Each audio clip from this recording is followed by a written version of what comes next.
ঋণং কৃতা ঘৃতং পিবেত যাবৎ জীবন সুখেং কিবত, অর্থাৎ ঋণ করে প্রয়োজনে ঘি খাও, তাইলেও সুখে থাকো। ধন্যবাদ মাননীয় স্পিকার। মাননীয় স্পিকার, এই বাজেট সেশনে এই বাজেটকে বিভিন্ন পক্ষ থেকে বিভিন্ন বিশেষণে বিশেষায়িত করা হচ্ছে। কোনো পক্ষ বলছে এটি ওভার অ্যাম্বিশিয়াস, কেউ বলছে এটা বাস্তবায়ন অযোগ্য, কেউ বলছে সাহসী। এই বিশেষণের ঊর্ধ্বে উঠে আমরা আমাদের জায়গা থেকে কিছু প্রশ্ন করতে চাই। আমরা এটা জানি যে এই বাজেটটি যখন করা হয়েছে একটি বিশেষ পরিস্থিতিতে, সংকটকালীন সময়ে এই বাজেটটি করা হয়েছে।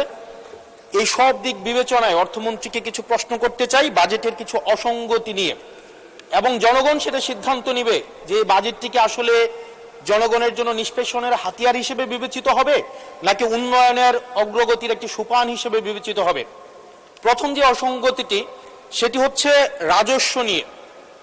মাননীয় স্পিকার, আমরা যদি বাংলাদেশের গত বছরের রাজস্বটি দেখি, লক্ষ্যমাত্রা ছিল 5,03,000 কোটি টাকা। সেই জায়গায় 11 মাসে অর্জিত হয়েছে 4,60,000 কোটি টাকার মতো।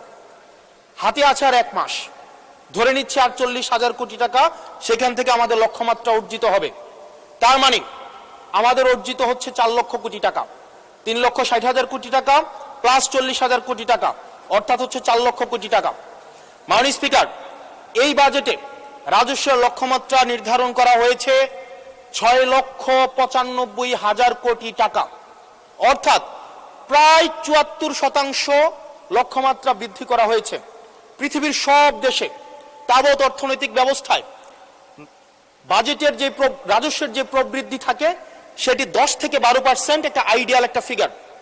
সেই জায়গা থেকে মাননীয় অর্থমন্ত্রীর কাছে আমার প্রশ্ন, সারা দেশে বা বিগত রাজস্ব কালেকশনের যদি আমরা হিস্ট্রিটা দেখি, 10 থেকে 12%-এর জায়গায় সরকারের কাছে এমন কি মেকানিজম রয়েছে যে মেকানিজমের মধ্য দিয়ে প্রায় আমরা 75% আমরা রাজস্ব নতুন করে আমরা সংগ্রহ করতে পারবো। মাননীয় স্পিকার, সেই জায়গা থেকে আমরা বলছি যে এই যে রাজস্বের যে মাত্রাটি নির্ধারণ করা হয়েছে এবং এনবিআর এর যে সক্ষমতা রয়েছে সেটি বিবেচনায় এই বাজেটটির লক্ষ্যমাত্রা রাজস্বের ক্ষেত্রে কতটা অর্জিত হবে সেটি আসলে আমরা সন্দেহ প্রকাশ করছি।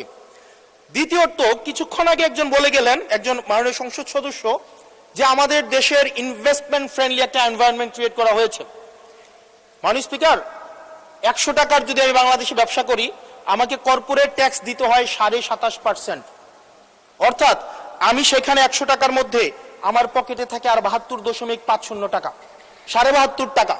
এই 72.5 টাকার মধ্যে আমার ডিভিডেন্ড ট্যাক্স 4.5 আমাকে দিতে হয় মাননীয় স্পিকার 40%, অর্থাৎ আমার পকেটে তখন থাকে 43.5 টাকা। এই 43.5 টাকা আমি 100 টাকা ইনকাম করি, আমার সর্বসাকুল্যে আমার ট্যাক্স চলে যায় 56.5%। আমরা যদি মালদ্বীপের দিকে তাকাই, আমরা যদি সিঙ্গাপুরের দিকে তাকাই, মালয়েশিয়ার দিকে তাকাই, সেখানে এই কর্পোরেট ট্যাক্স হচ্ছে 0%। আমরা যদি শ্রীলঙ্কার দিকে তাকাই 15%, নেপালের দিকে যদি তাকাই তাহলে সেটা 5%। শুধু সরকারের সমালোচনার খাতিরে না, আমরা নির্মোহভাবে কনস্ট্রাকটিভ ক্রিটিসিজমের জায়গা থেকে আমরা বলছি এই 56.5% কর্পোরেট ট্যাক্স এবং ডিভিডেন্ড ট্যাক্স বিদ্যমান রেখে এটা ডোমেস্টিক ইনভেস্টমেন্টকেও প্রমোট করবে না এবং ফরেন ইনভেস্টমেন্টকেও প্রমোট করবে না।